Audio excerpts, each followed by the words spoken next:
오늘 추수감사절인데요. 우리 인생에도 추수라는 말과 감사라는 말은 둘 다 너무 좋은 말 같아요. 그래서 인생의 아름다운 열매가 맺혀졌으면 좋겠다.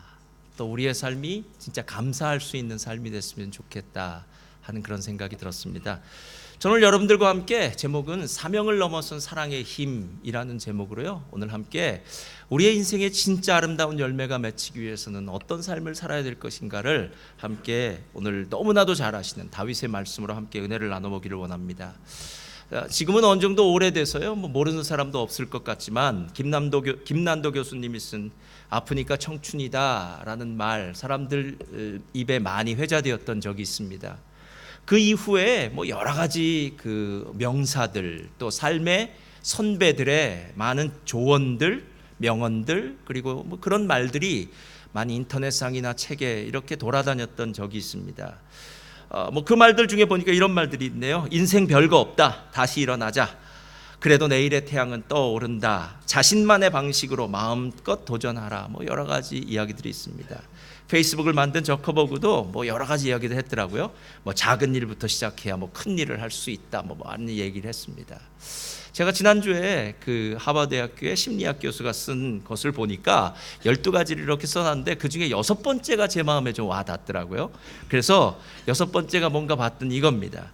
세상을 탓하기 전에 방부터 청소해라. 우리 청년들 잘 들으셔야 돼요. 그래서 그날 제가 방을 청소했습니다.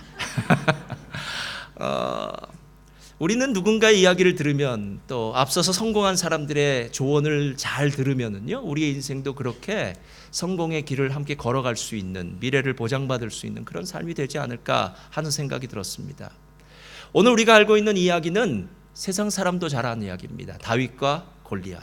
다윗은 목동이었고 소년이었고요. 그리고 골리앗은 2m가 넘는 무시무시한 장수였습니다. 이 둘이 함께 싸운다는 것은 도저히 이해도 되지 않을 뿐더러 이 경기는, 이 게임은, 이 전쟁은 말도 되지 않는, 그러니까 한 방에 모든 것이 다 끝나버려야 되는 전쟁이었는데 어찌된 일인지 이 전쟁에는 다윗이 골리앗을 이기는 놀라운 반전이 있습니다. 그래서 세상 사람들도 다윗과 골리앗 이야기는요, 너무나 잘 알고 이야기를 들을 때마다 약한 자가 강한 자를 이기는 어떤 그런 반전, 역전의 묘미 때문에 우리가 얼마나 좋아하는 말인지 모릅니다. 우리 속담에도 이런 게 있더라고요. 작은 고추가 맵다. 그래서 올라온 고추가 매워요. 그래서 작은 고추가 맵다 하는 그런 이야기가 있습니다. 다윗은 목동이었습니다. 우리가 생각하기에 목동은 대단할 수도 있다고 생각하지만 당시의 목동은 아무것도 아니었습니다. 아마 그의 아버지였던 이새도 어렸을 때는 목동을 했을 거고요. 그의 7명의 형들도 다 목동의 일을 했을 것입니다. 그리고 이제 그 차례와 순번이 되어서 가장 막내 아들인 이 다윗이 허드렛일 같은 이 목동의 일을 하고 있었던 그 사람. 그러나 이 목동이 이스라엘의 주권자, 그러니까 하나님께서 그 사람을 높이 올리셔서 이스라엘의 왕이 된 사람, 그리고 게다가 이 다윗의 계보에서 메시아 예수 그리스도를 탄생케 하는, 어쩌면 밑바닥에서 올라와서 가장 높은 정점을 찍은 성공의 사람의 아이콘, 인생 승리의 모델 같은 사람이 다윗이 아닐까 하는 생각이 들었다는 겁니다. 그렇다면 도대체 다윗의 어떤 모습을 우리가 다시 한번 보면서 우리의 인생에도 정말 추수의 기쁨, 아름다운 열매를 많이 맺는 기쁨, 또 하나님 안에서 승리하는 기쁨을 누릴 수 있을까? 제가 보니까요, 34절 말씀, 35절 말씀 한 번만 더 읽어보도록 하겠습니다. 다 같이 읽겠습니다. 시작. 다윗이 사울에게 말하되 주의 종이 양을 지킬 때에 사자나 곰이 와서 양떼에서 새끼를 물어가면 내가 따라가서 그것을 치고 그 입에서 새끼를 건져내었고 그것이 일어나 나를 해하고자 하면 내가 그 수염을 잡고 그것을 쳐 죽였나이다. 여러분, 오늘 이 말씀을 통해서 우리가 배울 수 있는 건 무엇이냐면요, 34절에 주의 종이 아버지의 양을 칠 때에 라는 말이에요. 그러니까 지금 이 양들은 다윗의 양이 아니었습니다. 이건 아버지의 양이었어요. 그리고 다윗은 아르바이트생처럼 아버지의 양을 맡은 사람으로 밖에 나가서 양에게 꼴을 먹이기도 하고 하루 나가서 양 돌보다가 오는 그런 양치기, 목동 같은 그런 일을 하는 사람이었다라는 거예요. 그러면 양치기, 목동이라는 그 사명, 직분을 받았다면 대충 양 잘 치면 되는 거 아닙니까? 그런데 오늘 성경을 보면은요, 사자나 곰이 와서 새끼를 물어가면 어떻게 했다고요? 달려가서 그것을 치고 그 입에서 새끼를 건져내고, 그리고 그것이 나를 해하고자 하면 내가 그 수염을 물어뜯는 건 아니고 수염을 잡으면서 그 입에서, 그 발톱에서 양의 새끼를 구해냈다라는 것입니다. 여러분, 저는 개도 무섭습니다. 좀 큰 개는요. 예. 근데 조그만 개도 싫어요. 자꾸 짖어서. 예. 하여튼 개 싫어요. 예. 왜냐하면 좀 큰 개가 물을 것 같아요. 저도 어렸을 때 물려봤습니다. 그래서 물어요. 예. 그러니까 집에서 키우는 그런 개가 아니라 길거리에서 만나는 개예요. 그래서 예전에 아르헨티나에 가면, 바닷가에 가면요, 이 길에 개가 많아요. 그럼 아침에 바닷가를 좀 나가자, 산책을 하자, 나갔다가 집에 금방 돌아왔습니다. 개 때문에. 개도 무서워요. 근데 그런 개도 지금 무서운데 곰과 사자를 가서 그 새끼 양을 구해온다는 게 이게 말이나 되는 이야기입니까, 여러분? 예? 근데 만약에 다윗이 이 일을 감당했다면 그 이유는 무엇일까요? 그 이유는 한 가지 때문이에요. 저를 따라하시기 바랍니다. 사명 때문에 감당하는 것입니다.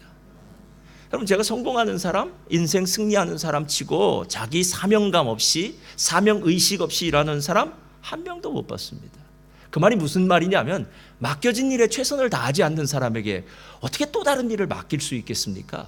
야, 저 사람 진짜 일 잘해. 아, 저 사람 참 신실해. 아, 저 사람한테 일 맡기면 100%야. 이런 사람들은요, 나중에 다 보아두었다가 나중에 다른 일 맡기는 거 아닙니까?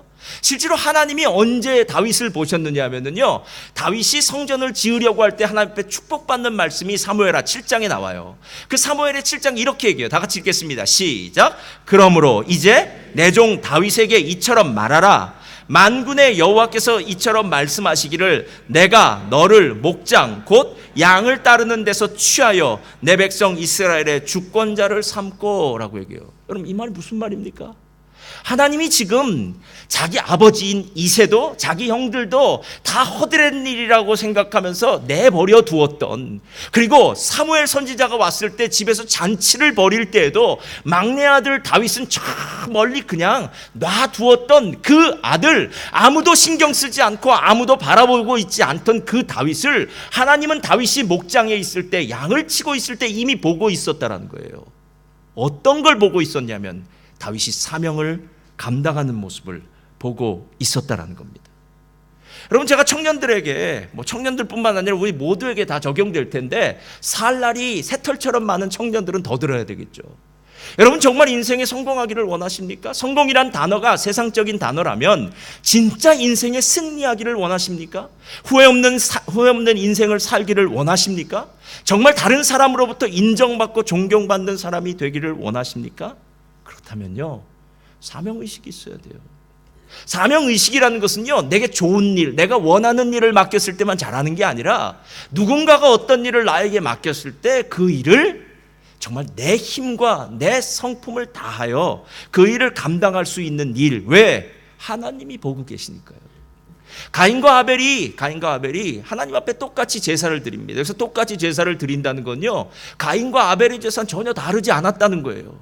가인은 농사를 짓는 사람이니까 당연히 곡식으로 제사를 드렸을 테고요, 아벨은 양을 치는 사람이니까 양의 새끼로 제사를 드렸겠죠. 하나님 앞에 제사를 드리는 건 모두 똑같은 것 같았습니다. 그러나 그 제사를 드릴 때 막상 아벨의 제사에는 하늘로부터 불이 떨어졌는데 다윗의 제사에는 불이 떨어지지를 않아요. 하나님이 연락하지 않았다는 증거입니다. 여러분, 우리는 가인과 아벨 얘기 많이 들어서 아시죠? 왜 하나님이 가인의 제물에, 가인의 제사는 연락하지 않으셨을까요? 그건 예배가 잘못되어서가 아니라요, 예배의 자리까지 왔던 그의 삶이 잘못되었기 때문이에요. 그가 하나님 앞에 어떤 마음을 갖고 살았는지, 자기에게 주어졌던 그 사명, 농부의 사명이 있겠죠. 아들로서의 사명이 있겠죠. 그 사명을 그가 충성스럽게 잘 지킨 것이 아니라 아마 대충 원하는 대로 인간적인 방법으로 이런 식으로 지켰던 것을 하나님이 보시고요, 정작 그 예배 자리에 하늘로부터 불이 떨어지는 것을 막는 그런 일이 있었다라는 것입니다. 여러분 진짜 무섭지 않습니까? 하나님이 우리가 일하고 있는 그 순간 그 자리에서 불꽃 같은 눈동자로 바라보고 계시다면 그건 정말 대단한 일 아니겠습니까? 제가 참 존경하는 목사님, 젊은 목사님 중에 한 분인데요. 나중에 아마 우리 도서관에도 책이 들어갈 것 같아요. 이 목사님 청년 때 간증 듣고 제가 깜짝 놀라며 참 마음의 은혜를 받았습니다. 이분이 이제 군대를 제대하고 신학교를 입학해요.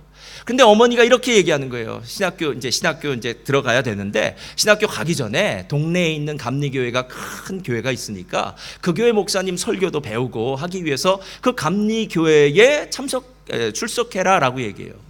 근데 그 목사님은 감리교 목사님이 아니라 성결교 목사님이에요. 성결교 신학교를 갔어요. 근데 감리교회 간 거예요. 근데 교회는 언제나 일 잘하는 사람은 티가 나나요, 안 나나요? 나요. 좀 있으면은요 다 드러나게 되어 있어요. 근데 그분이 혼자 그냥 예배만 드리기가 뭐하니까 이제 성가대를 들어가는 거예요. 성가대를 들어가요. 성가대에서 좀 있다 보니까 성가대 대장 장로님이 눈에 띄는 거예요, 이 청년. 그래서 이 청년에게 피스 부장을 시키는 거예요. 요즘 피스라는 말 잘 안 써요. 성가곡하는 피스. 근데 이분이 생각하기를 이 목사님이, 이 신학생 목사님이 생각하기를, 목사님 뭐라고 생각했냐면 부장을 시킨다면 부원들도 있겠구나. 그런데 피스 부장은 부원이 없는 겁니다. 본인이 복사를 다 하는 거고 본인이 한 60, 70명껏 되는 걸 다 해야 되는 거예요. 근데 이분이 참 신실한 분이니까요, 요셉의 마음으로 열심히 그걸 잘 감당해요. 그런데 우리 교회는 그렇지 않은데 아마 그 교회는 그랬었나 봐요. 이 성가대가 끝나고 나면은요, 성가대원들이 옷을 하나씩 다 걸어야 되는데 그렇게 하지 않고 그냥 던져놓고 간 거예요. 그러니까 이 사람은 그 성가 곡집도 다 그때 그 당시에는 복사기도 안 좋았는데 다 열심히 하고, 나중에 성가대원들이 이렇게 막 그냥 놓고 간 성가곡 옷도 잘 걸어놓고, 게다가 우리 교회는 그렇지 않은데 그 교회는 그랬나 봐요. 성가대원들이 맨날 성가곡을 잃어버리는 거예요. 그래서 계속 복사해달라 그러는 거예요. 웃는 자들은 다 경험이 있을 것 같네요. 그러니까 계속 복사해달라는 것도 또 계속 복사해주고, 그렇게 6개월이 지났어요. 그런데 어느 날 그 큰 교회 담임 목사님이 부르더랍니다. 부르더니 이렇게 얘기하더래요. 다음 달부터 유년부를 맡아달라 그러더래요.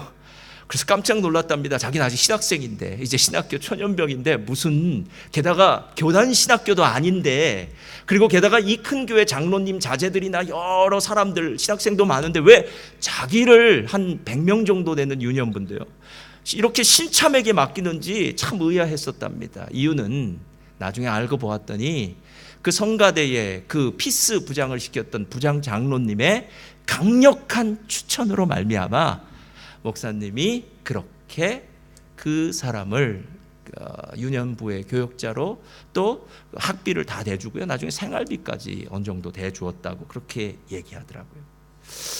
그런데 그 이야기의 마지막에 이런 글을 쓴데 제가 참 마음에 와닿더라고요. 본인은 그 일 이후로 한 번도 이력서를 내본 적이 없다라는 거예요. 이야, 참 대단하죠? 우리는 어디 취직하려면 이력서 내야 되잖아요, 여러분. 근데 한 번도 이력서를 낸 적이 없대요. 이유는 누군가가 이 사람은 진짜다, 진실하다, 이 사람 신실해, 이 사람 진짜 충성스러운 사람이야 라고 추천을 해서 갔기 때문에 자기가 이력서를 들고 가서 이력서를 내밀고 일을 한 적이 없더라는 거예요. 아마 이분이 전도사 시절이 지금으로부터 한 10여 년 전, 20년 전쯤이니까 아마 그때는 그나마 일이 더 많았기 때문에 그랬을 수도 있을 거예요. 아마 지금은 더 어렵고 힘든 상황이기 때문에 그런 일이 없을 수도 있을 거예요. 그렇지만 제가 그 말을 들을 때 무슨 생각이 들었냐면요, 우리에게 있어서 이력서보다 더 중요한 게 이력 아닐까? 하는 생각이 들었어요. 이력서에 쓸 수 있는 이력이 더 중요한 거 아닙니까, 여러분? 진짜 내가 어떻게 살아왔는지에 대한 내 발자취가 중요한 거지, 그걸 종이에다 써서 그것을 꼭 내주어야만 내가 무엇이 된다고 생각하는 것, 그 이전에 나의 이력이 필요한 게 아닐까 하는 생각이 들었어요. 고린도후서를 보면은요, 사도 바울도 똑같은 얘기를 하더라는 거예요. 고린도후서 3장 1절 2절 한번 다 같이 읽겠습니다. 시작. 우리가 다시 시작하겠느냐? 우리가 어찌 어떤 사람처럼 추천서를 너희에게 붙이거나 혹은 너희에게 받거나 할 필요가 있느냐? 너희는 우리의 편지라 우리 마음에 썼고 무사람이 알고 읽는 바라. 그거 잠깐 놔두시고요. 이야기는 어려운 얘기 같지만 아주 쉬워요. 고린도 교회가 사도 바울에 대해서요, 사도 바울의 사도직에 대해서 의심을 갖기 시작했습니다. 이렇게 생각했어요. 야, 베드로는 예수님의 12제자 아니었냐? 그건 진짜다. 그리고 아볼로는 본래 알렉산드리아서부터 시작해서 진짜 헬라 철학에 능통하고 성경 교사로서 100%다. 근데 바울은 조금 의심스럽다. 바울은 왜냐하면 편지를 쓸 때는 정말 수려한 문장으로 우리들의 마음을 뜨겁게 했는데 막상 와서 설교를 하다 보면은 설교를 듣다 보면은 좀 졸려. 이런 생각을 하는 거예요. 그러니까 사도 바울에 대해서 의심을 갖기 시작하는 거예요. 옛날에 사도 바울은 예수님을 핍박한 사람 아닐까 하면서 사도 바울의 사도권에 대해서 의심을 하고요. 게다가 사도 바울이 브리스길라와 아굴라와 함께 천막을 기으면서 천막을 만들면서 사역했던 것, 야, 사도 바울이 뭔가 캥기는 게 있으니까 혼자서 저렇게 자비량으로 사역을 하지. 하여튼 뭐 여러 가지 일들을 통해서 사도 바울에 대해서 사도권에 의심을 가져요. 그때 사도 바울이 이렇게 쓰는 겁니다. 내가 너희들에게 내 이력서를 다시 보여주랴? 내가 어디에서 어떤 공부를 했으며 언제 예수님을 만났으며 어떻게 1차, 2차, 3차 전도 여행을 했으며 어떻게 고린도에 도착을 해서 전도를 했고 사역을 했고 회심을 시키고 뭐 일한 거 내가 다 다시 쓰랴라고 얘기하는 거예요. 쓸 필요 없지 않느냐? 왜냐? 오늘 2절에 아까 얘기했죠. 너희가 우리의 편지다. 너희들 중에 예수 믿은 사람 누구 때문에 예수 믿었느냐는 거예요. 여러분 더 무섭죠. 그 중에 태반은 사도 바울 때문에 예수를 믿은 사람이에요. 그 사람 보면 내가 어떤 사람인지 알 수 있지 않느냐라는 거예요. 여러분 깊이 사람을 사귀어야 됩니다. 사람은 아주 단시일내요 대충 보고 사귀어야 될 존재들이 아니에요. 사람은 깊이 사귀면 사귈수록 마치 고기를 씹는 맛이 있듯이요, 사람은 깊이 사귀면 깊은 내면을 알게 돼요. 그리고 그 깊이를 알고 나면은요, 그 사람에 대해서 이 사람이 신뢰할 사람인지 아니면 이 사람은 거짓의 사람인지를 알 수 있는데, 사도 바울은 깊은 사람이라는 거예요. 사도 바울은 믿을 만한 사람이라는 거예요. 그러니까 사도 바울이 얼마나 열심히 일했는지 보라라는 것입니다. 여러분 성경엔 사도 바울, 또 요셉, 야곱, 다니엘 나와 있는 모든 사람들이 다 사명의식으로 살았어요. 그러니까 자기에게 맡겨진 일에 대해서는 최선을 다했습니다. 하나님이 내가 나의 모습을 지금 보고 있다라고 생각하면서 그들은 일을 감당했어요. 그런데 이런 사람들을 일컬어 우리가 한 단어로 요약한다면요, 아마 신실하다, 신실함이라고 요약할 수 있을 것 같아요. 성경에는 신실하다, 충성되다라는 단어를 피스티스라고 얘기해요, 헬라어에서. 근데 이 피스티스라는 헬라어의 이 단어는 그대로 신실하다, 신실함, 충성됨이라는 단어에서 그대로 바뀌어져서 뭐가 되냐면 믿음이라는 단어가 된다는 거예요. 그러니까 믿음이 충성되고 신실한 모습으로 함께 어우러져서 믿음이라는 큰 단어의 의미를 만들고 있더라는 거예요. 여러분 실제로 믿음이라는 것은, 믿음이라는 단어는요, 성경을 보면은 성경의 각 사람 저자에 따라서 요한, 바울, 베드로 이렇게 사람들에 따라서요, 믿음은 믿음의 정의가 조금씩 달라져요. 자, 요한복음 1장 12절 여러분 아십니까? 영접하는 자 곧 그 이름을 믿는 자들에게는 하나님의 자녀가 되는 권세를 주셨으니. 요한은 믿음의 정의를 영접하는 것으로 얘기해요. 주님을 여러분의 마음에 영접하셨습니까? 진짜요? 할렐루야. 아니면 소리가 적습니까? 왜 이렇게? 자, 다시요. 주님을 진짜 여러분의 마음에 영접하셨습니까? 그러면 믿음이 있는 거예요. 근데 이게 어떻게 영접했는지에 대해서 잘 모를 수가 있잖아요. 그래서 요한복음 2장이 등장하는 거예요. 가나의 혼인잔치에 예수님을 초대했어요. 영접했어요. 그런데 가나의 혼인잔치에 문제가 생겼습니다. 손님이 너무 많이 왔는지 아니면 예수님의 제자들이 너무 많이 마셨는지 몰라도 포도주가 중간에 떨어졌어요. 여러분 오늘 삶의 문제 가운데서 예수님이 그 문제를 해결하실 수 있나요, 없나요? 있죠. 그런데 손님으로 오신 예수님은 해결할 수가 없어요. 왜냐하면 예수님에게 주인의 자리를 주지 않았기 때문에. 그 집 주인이 있는데요, 그 집 하인들에게 명령할 수 있는 주인이 있는데 어떻게 예수님이 그 앞에 서서 감나라 대추나라 할 수 있겠습니까? 여러분 예수님을 영접하는 것은요, 예수님을 주인으로 모셔드리는 거예요. 여러분이 하인이 되는 겁니다. 예수님이 여러분의 명령하시면 여러분은 순종할 수밖에 없습니다. 이게 주인이에요. 예수님이 우리에게 무슨 말씀을 할 때 잠깐만요 주님, 그건 예수님이 잘 모르셔서 그러는데 이 호주는 좀 다릅니다, 이렇게 얘기하는 거예요. 우리는 저는 시드니에서 오신 분들한테 멜번은 다릅니다, 여기 춥습니다, 이렇게 얘기해요. 그래도 겁도 없이 두꺼운 옷 안 가져오셨다가 낭패당하시는 분 많이 봤어요, 여러분.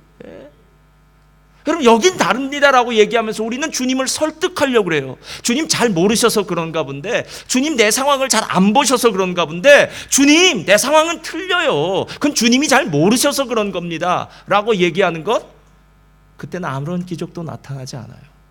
요한에게 믿음은요, 영접하는 것이고요, 요한에게 믿음은 영접한 주님을 나의 주인으로 삼는 거예요. 그래야만 내 삶에 진짜 기적이 일어나고 변화의 역사가 일어나더라는 거예요.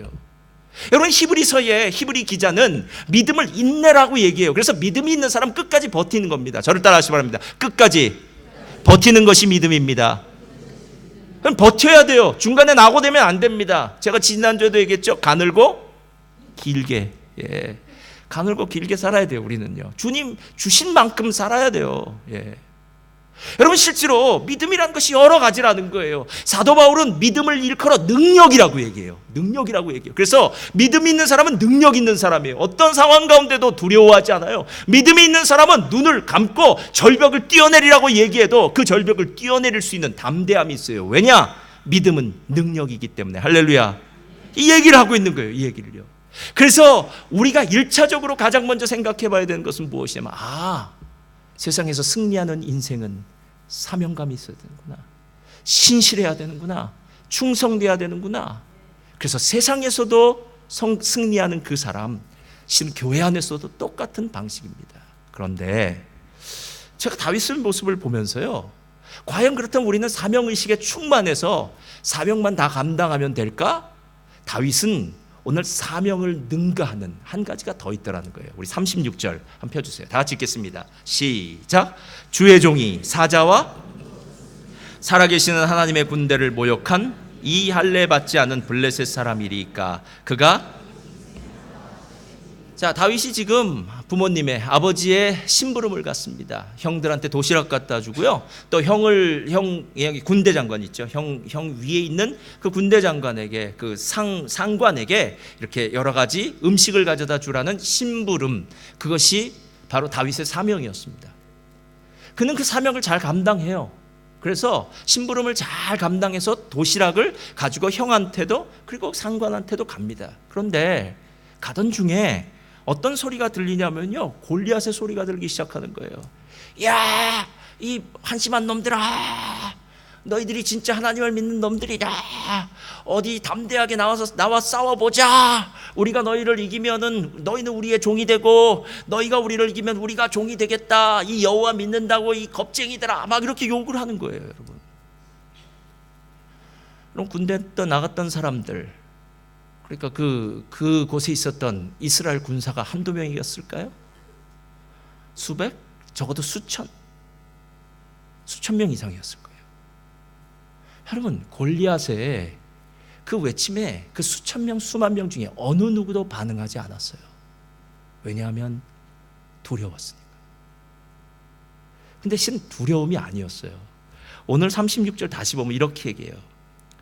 주의 종이 사자와 곰도 쳤은즉 살아계시는 하나님의 군대를 모욕한, 살아계시는 그 하나님의 군대를 모욕한. 우리 하나님이 모욕을 받고 있어도 별로 마음에 와닿는 게 없어요. 왜냐하면 하나님을 별로 사랑하지 않으니까요. 여러분, 우리 자녀가 밖에 나가서 다른 친구들에게 모욕을 받고 왔다면 여러분 가만히 있으시겠습니까?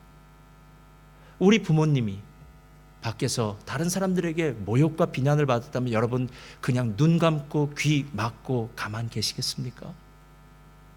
내 사랑하는 하나님이 지금 모욕을 받고 있는데, 그 자리에 있었던 사울로부터 시작해서 다윗의 기라성 같은 형들과 모든 백성들이 다 눈 감고 귀 감고 있을 때 다윗은 분연히 일어나서 물맷돌을 들고 골리앗 앞으로 갈 수 있었다는 거예요. 제가 보니까요, 사명은 경계선까지 갈 수 있도록 만들어요. 그러니까 할 수 있는 만큼 가게 하는 건 사명의 일이라는 거예요. 그래서 사명감에 충만한 사람들은요, 사명의식이 있는 사람들은 맡겨진 일은 거기까지 해요. 거기까지는 해요. 그러나 사명감으로 건널 수 없는 강이 있어요. 경계선은 사명감으로 건너는 게 아니에요.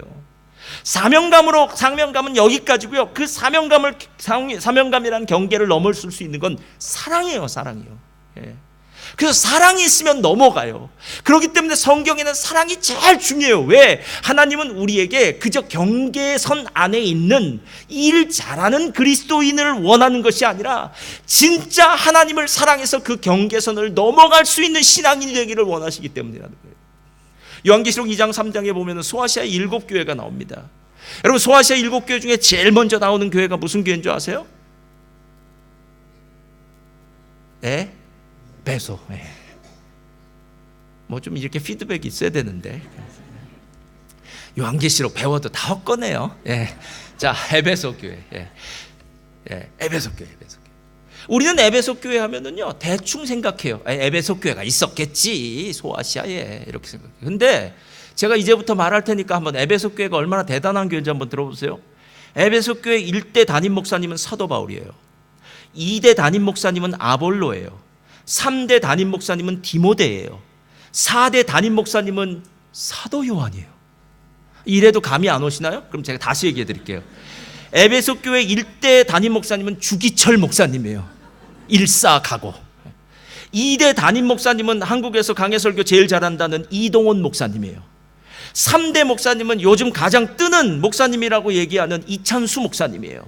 그리고 4대 목사님은 정말 하나님을 사랑해서 제자훈련 하나로 평생을 걸었던 옥하는 목사님이에요. 여러분, 이 교회 대단하지 않나요?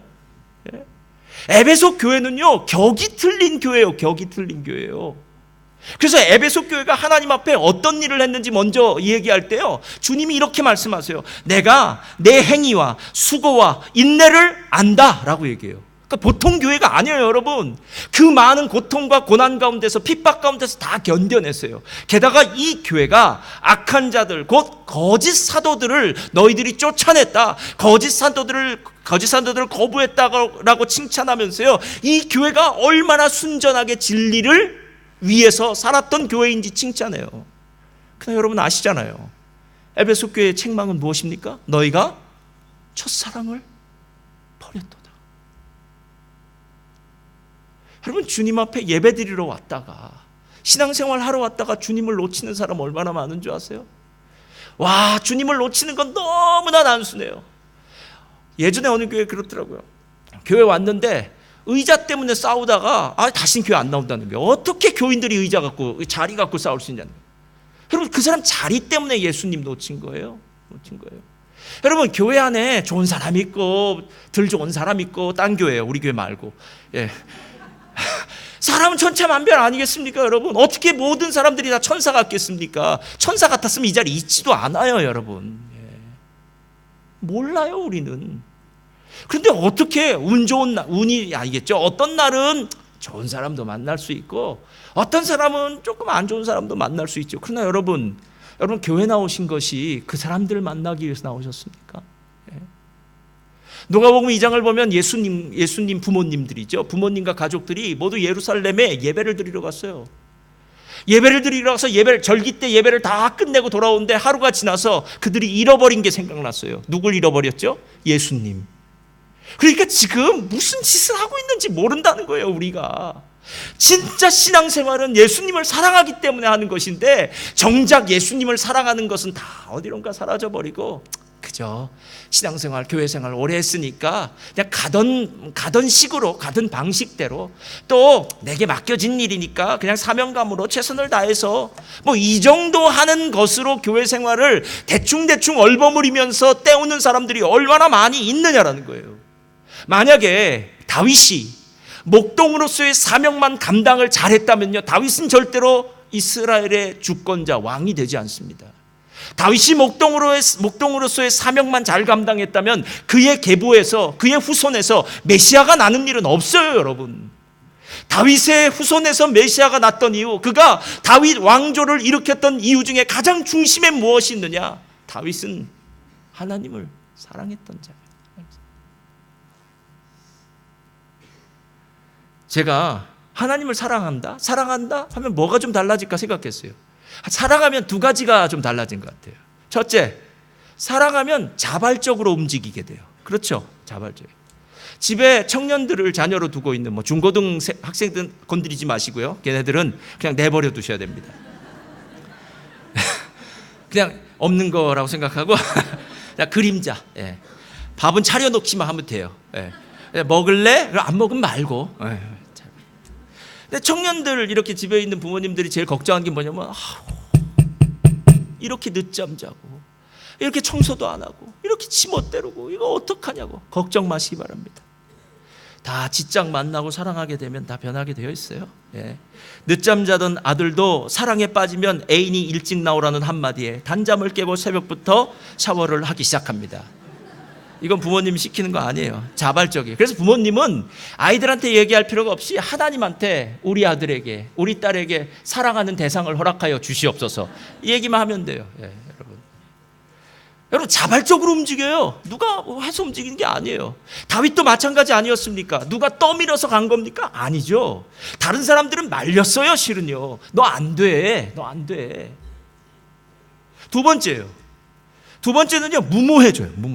야, 이런 얘기 예전엔 많이 했는데 요즘은 막 오그라들어서 말도 꺼내기 싫은 말 있어요. 자기, 저 하늘의 별을 따다 줄래? 이런 얘기 하는 거예요. 그럼 우리는 이렇게 시작하죠. 미쳤어? 저 달과 지금 우리와의 거리가 30만 킬로미터. 이런 얘기가 시작되는 거예요. 제정신이 아니구만. 예. 차라리 마트에 가서 뭘 사다 줄게. 이런 얘기 정도. 예. 그런데 이 멍청한 또 사랑에 빠진 사람 뭐라고 하나? 잠깐만 기다려. 또 타. 예, 그렇죠? 그래서 또 탁 가서 쫙 이러면서 당신이 별보다 낫다, 달보다 낫다. 아주 이런 말도 안 되는 소리들을 막 짓거려요. 무모해져요. 살아가면 무모해져요. 그럼 제가 여러분 묻겠습니다. 여러분 예수님 사랑해서 자발적으로 움직이십니까? 정말 무모해지셔 본 적이 있습니까? 아니면 여러분의 계산대로 움직이십니까? 진짜 주님을 사랑하니까요. 주님이 십자가를 지실 때 미친 짓이었어요. 그러니까 베드로가 말렸죠. 주님, 좋은 날이 눈앞에 있는데 왜 죽습니까? 그러는 거예요. 주님, 지금 수만 명이 주님을 따릅니다. 이렇게 얘기하고 있어요. 근데 왜 죽습니까? 그러니까 왜 죽습니까? 도마가 예수님이 잠시 예루살렘에서 사람들이 돌을 들어서 죽이려고 막 그래요. 그래서 잠시 예루살렘을 피해요. 예수님이 만약에 6월절 그 절기 기간 동안 예루살렘에 안 갔으면 예수님 안 돌아가셨어요, 여러분.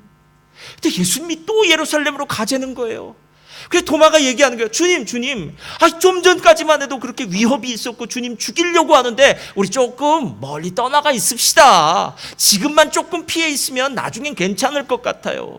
그런데 예수님은 예루살렘으로 가셔야만 된 거예요. 예루살렘. 사도 바울도 똑같아요. 나중에 제자들이 만류합니다. 예루살렘에 가면은 결박이 묶여지고 힘든 일이 있을 것 같습니다. 가지 마십시오 라고 얘기해요. 그래, 나의 사명, 나에게 하나님께서 주신 이 사명을 위해서는 내가 목숨도 아깝지 않다. 그래서 그 길을 걸어가는 거 아닙니까, 여러분? 사람들이 막고 무모하다고 이야기하는 그 일도 예수님, 다윗 이런 모든 사람 그리고 사도 바울도 다 걸어갔는데 현대신앙인 저를 비롯해서 우리 모두가 과연 이 무모함으로 이 자발적으로 신앙생활을 하고 있느냐라는 거예요. 이번에 슈브팀이 28명이 왔습니다. 그 팀은 진짜 무모해요. 하는 얘기가 이렇게 얘기하시더라고요. 저도 처음에 이거 어떻게 하다 여기까지 왔어요, 진짜. 근데 처음에 이렇게 하더라고요. 저희는 주면 먹고 안 주면 안 먹습니다. 이런 거예요. 야, 그 말처럼 무서운 게 어디 있어요, 여러분. 그럼 그분들은 그렇게 얘기할 수 있지만 저 입장에서는 이거 다 줘야 되는 거구나. 이런 생각이 드는 거예요, 여러분. 이게 다르고 달라요. 그래서 보니까 28명이라는 거예요. 또 시드니처럼 날씨가 더우면 모르겠는데 우린 또 날씨가 춥잖아요. 야, 이거 샤워실 2개로 감당이 될까? 조 목사님하고 얘기해서 안 되겠다. 당장 이동식 샤워실을 알아보아라. 또 이동식 샤워실 2개 갖다 놓고. 그래서 나중에 집사님이 또 조그만 그 가스통인데 큰 가스통 붙여놨는데 그것도 다 썼대요. 예. 여러분 정말 무모하게 사역하더라고요. 근데 그분들이 한 얘기가 있어요. 우리는 밑바닥 생활을 잘 알아서요 어디에서도 잘 버틸 수 있어요. 그러더라고요. 야, 믿음이란 거 이런 건데 우리가 어느 사이인 것부터 믿음이 참 없구나. 아니, 믿음이 없는 게 아니라 하나님을 덜 사랑해서 그렇지. 하나님을 진짜 사랑하면 모든 사람들이 아니야 라고 얘기하는 그 길도 달려갈 수 있어야 되지 않겠느냐는 거예요. 여러분 신앙 인생 승리의 비결이 뭔지 아십니까? 1차적으로 사명 감당하는 거예요. 그건 기본이에요. 여러분 일 맡긴 거 잘하는 건 그냥 하세요. 그건 기본이에요. 그건 세상에서도 똑같이 얘기해요. 여러분 그러나 우리에겐 한 가지 틀린 게 있어요. 우리는 사명을 넘어선 사랑의 힘으로 살아야 돼요. 왜 이 사역을 하십니까? 왜 성가대를 하십니까? 저에게는 묻겠죠. 왜 목사의 일을 하십니까? 이건 먹고 살기 위해서가 아니에요.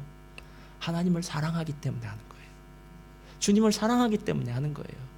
주님을 사랑해서 하는 일과 먹고 살기 위해서 아니면 그냥 내게 맡겨졌으니까 하는 일은요 천지차예요. 여러분 천지차예요. 그러다가 제가 로마서 8장 24절의 말씀을 다시금 보다가 은혜를 받았어요. 다 같이 한번 읽어볼까요? 시작. 우리가 알거니와 하나님을 사랑하는 자 곧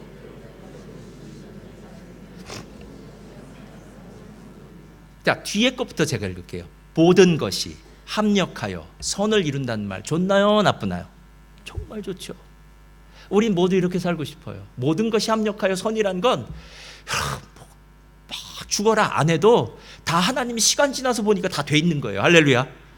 이게 모든 것이 합력하여 선이 하나님 손에서 다 만들어지는 거예요. 내 힘으로 억지로 만들어간 게 아니라 하나님 손 붙들고 가보았더니 그 자리에 모든 것이 다 준비되어 있는 거예요. 그런데 그 모든 것들을 감당하기 위해서 한 가지가 있더라고요. 우리가 알거니와 하나님을 사랑하는 자. 이게 사랑의 힘이에요. 저는 우리 멜번 순복음교회 성도님들이요 교회 안에서 시험 들거나 이러지 마시기 바랍니다. 시험거리가 올 때마다요 이것만 생각하세요. 너 정말 예수님 사랑해? 정말 예수님 사랑해? 예수님이 받은 그 비난과 모욕과 멸시와 침뱉음과 수치감, 예수님이 그 십자가를 끝까지 버텼던 이유는 우리를 사랑해서인데 우리가 진짜 예수님 사랑하느냐는 거예요. 여러분 예수님 진짜 사랑하면요 떠날 수가 없어요. 누가 뭐래도요. 아니면 나오지 말라 그래도 나올 수밖에 없어요. 왜? 나는 주님께 예배 드릴 거야. 주님을 찬양할 거야. 우리 찬양팀 앞으로 나와주시고요. 주님을 찬양할 거야. 난 주님 외에는 없어. 내 인생의 마지막에는 난 예배로 마칠 거야. 제가 지난주에는 데이비 브레이너즈의 책을 좀 읽었어요. 29살에 하나님 앞에 인디안 선교하다가 죽었던 사람인데요. 너무너무 대단해요. 데이비 브레이너즈는 주일날 하나님이 데려가셨으면 좋겠다 그랬더라고요. 그러니까 각 사람마다 틀려요. 어느 날짜에 데려가실지. 근데 저는 목사님 쉬시는 월요일 말고 화요일이 좋아요. 전. 예. 월요일 날 말고 화요일 날. 주님 전 화요일 날 데려가 주세요. 이렇게 얘기해요. 그래야 화요일 끝나 또 수요 예배도 드리니까. 예. 예, 그래요. 예. 금요일은 안 돼요. 금요 예배가 있으니까. 근데 데이비 브레이너즈는 주일 날 하나님 데려가게 달라고 그러더라고요. 근데 데이비 브레이너즈는 정말 주님을 많이 사랑했어요. 그의 사역이 어마어마했어요. 인디안 사역. 근데 그 많은 것들은 다 의미가 없었어요.